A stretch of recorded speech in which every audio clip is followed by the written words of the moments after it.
Alô pessoal, mais um vídeo no canal Vini Casagrande, um vídeo extremamente importante porque a Arrascaeta quebrou o silêncio e falou sobre a renovação de contrato com o Flamengo. O que será que Georgian de Arrascaeta, para mim, ídolo total da história do Flamengo, falou sobre a renovação dele? E aí, vai estender esse compromisso ou não vai? A nação rubro-negra está ansiosa por isso. E vamos ver o que o Arrascaeta falou. Vou dar um spoilerzinho para vocês. Vocês vão gostar do que ele falou, hein?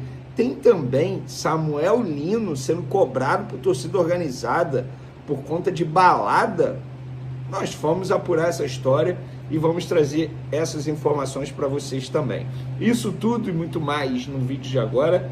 Mas antes, galera, um recado especial. A nossa parceira KTO tem várias odds muito boas nesse período de data FIFA, amistosos das seleções rolando, e lá na KTO vocês vão encontrar as melhores odds, os melhores mercados, e nesse sábado, por exemplo, tem jogo do Campeonato Brasileiro importante para o Flamengo. O Flamengo não entra em campo, mas a torcida estará assim, ó, com aquela energia contra o Palmeiras, porque o Palmeiras enfrenta o Juventude em jogo atrasado pelo Campeonato Brasileiro. É óbvio que o Palmeiras não pode vencer, porque vencendo será péssimo para o Flamengo. Lembrando que atualmente o Palmeiras é o líder do Campeonato Brasileiro, empatado em número de pontos com o Flamengo, e obviamente se o Palmeiras vencer fica 3 pontos na frente do Flamengo. Dito isso, galera, vamos para as informações. Eu vou começar falando sobre o assunto Libra. Flamengo, Libra, a gente está vendo aí Flamengo brigando pelos interesses dele, e tá certo, eu acho que o Flamengo tem que ganhar mais mesmo. Já falei muito sobre isso aqui, e para aqueles que tinham a narrativa de que o Flamengo assinou o documento e depois quer voltar atrás, engraçado, né? Depois que o Flamengo publicou vários vídeos, vários conteúdos, entrevista do BAP, parte da reunião no Conselho Deliberativo, para mostrar para todo mundo que não tem documento assinado, agora tá todo mundo calado. Cadê a turma que falava que o Flamengo assinou e não queria cumprir o que estava assinado? Não tem nada assinado.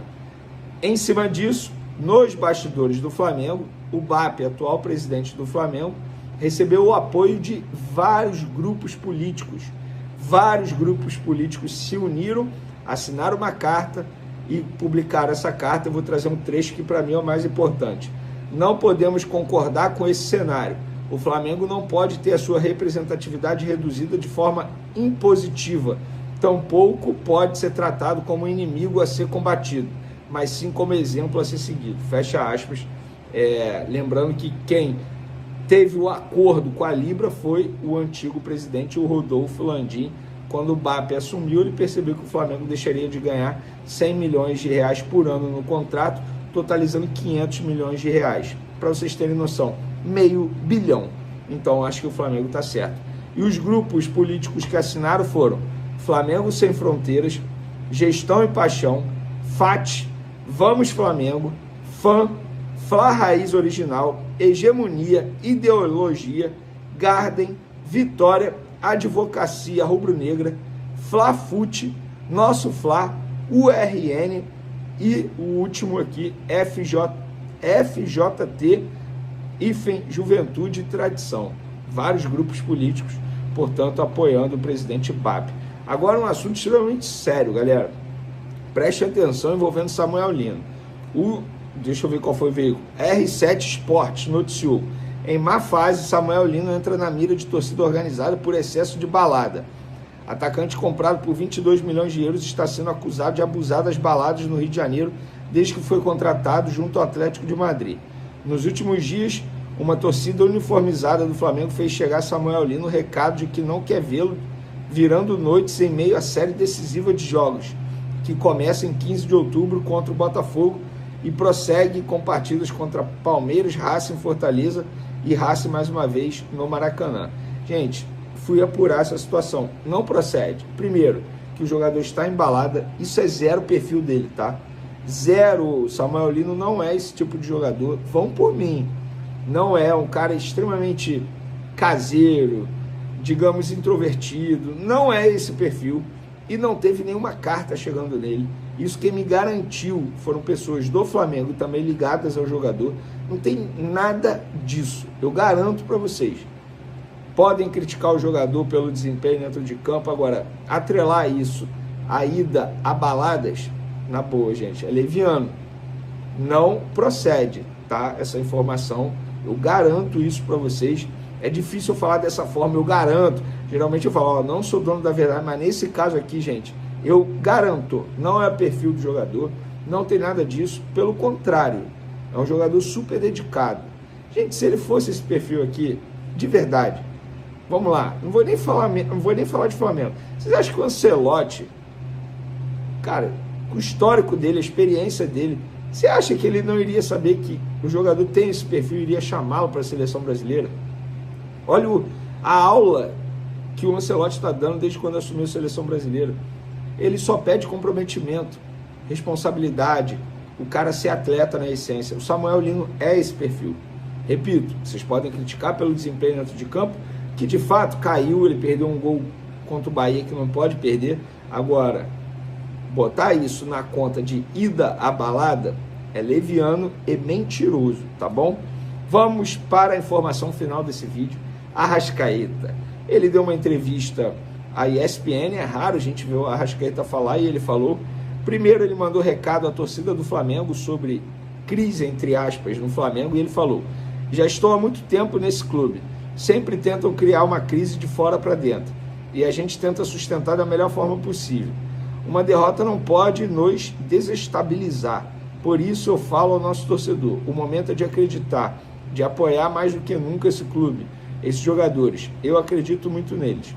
E aí, em um determinado momento, o repórter da ESPN, que eu esqueci o nome, vou ser sincero, para dar os créditos aqui, mas a entrevista foi para a ESPN e o repórter perguntou, como está esse processo de renovação de contrato com o Flamengo? A torcida está curiosa, Arrasca, conta aí pra gente. Aí o Arrascaeta respondeu daquele jeito dele, sorrindo e tal, um cara, enfim, sensacional. Estamos aí, conversando, quase tudo certo. Eu não vejo a hora dessa renovação de contrato sair. Lembrando que o Arrascaeta, vou até ver aqui, Transfer Market. O Arrascaeta ele tem contrato até 2027, se eu não me engano, quer ver? E ele vem conversando com o Flamengo já há muito tempo, sei lá, desde o começo do ano, é isso mesmo, não, até dezembro de 2026.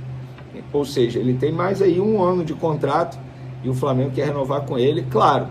Quer renovar já pensando num processo longo, um projeto bacana. Bruno Henrique, que enviou hoje a sua defesa ao Tribunal da Conmebol. Ele aproveitou a oportunidade do julgamento na sede da Conmebol para pedir desculpas sobre a situação lá no jogo contra o Estudiantes. O que acontece é que depois da disputa dos pênaltis, torcedores, né, do Estudiantes começaram a xingar os torcedores do Flamengo, os jogadores do Flamengo, e além de xingar, ele alegou que jogaram um isqueiro nele. Ele ali num ato de responder, ou num ato talvez até de cabeça quente, segurou nas partes íntimas, e hoje aí, infelizmente, um monte de celular espalhado pelo estádio pegaram o Bruno Henrique segurando. Ele quis se defender dizendo que não foi um ato de provocação à torcida do Estudiantes, mas sim um ato, uma resposta ali que ele quis dar aos torcedores que estavam xingando ele, estavam xingando não só ele, mas os jogadores do Flamengo, e tacaram inclusive um isqueiro no jogador.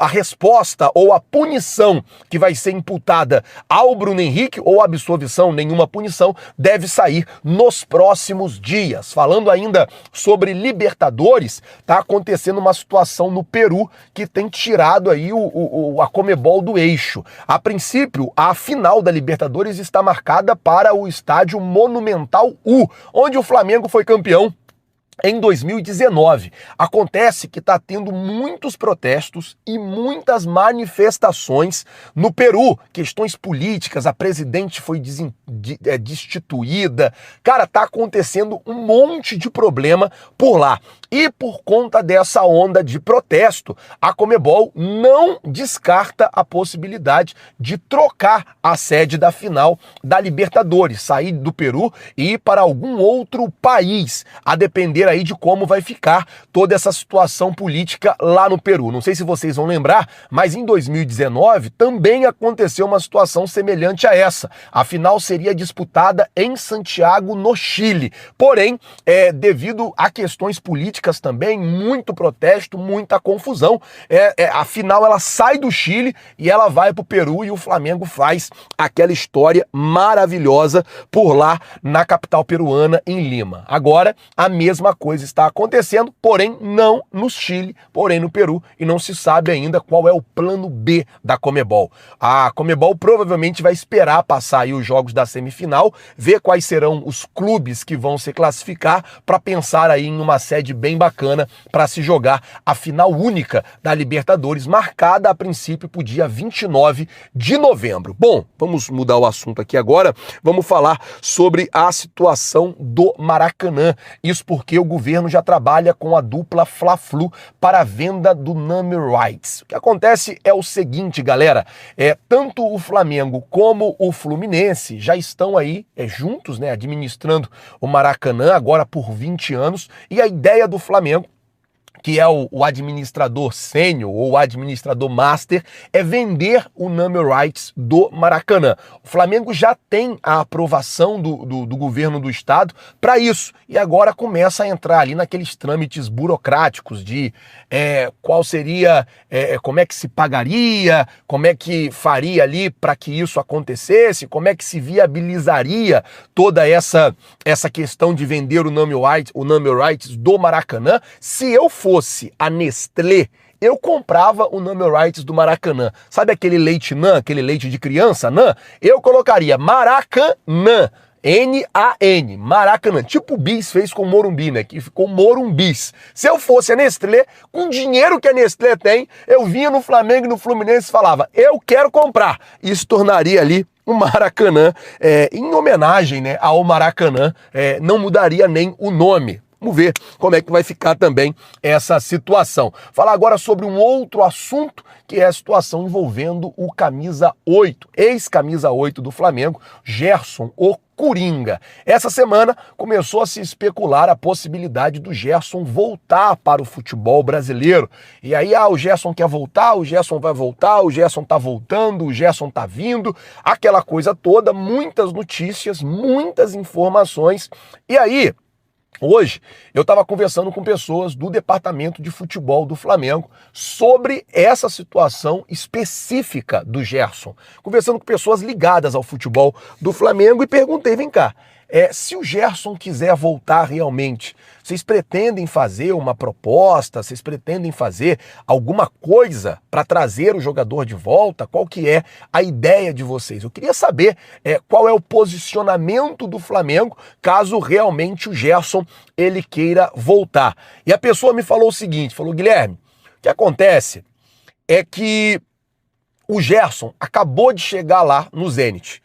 A gente várias vezes, a pessoa me contando, já tentou negociar com o Zenit para trazer o Claudinho, para trazer o Wendel, para trazer outros jogadores que estão lá.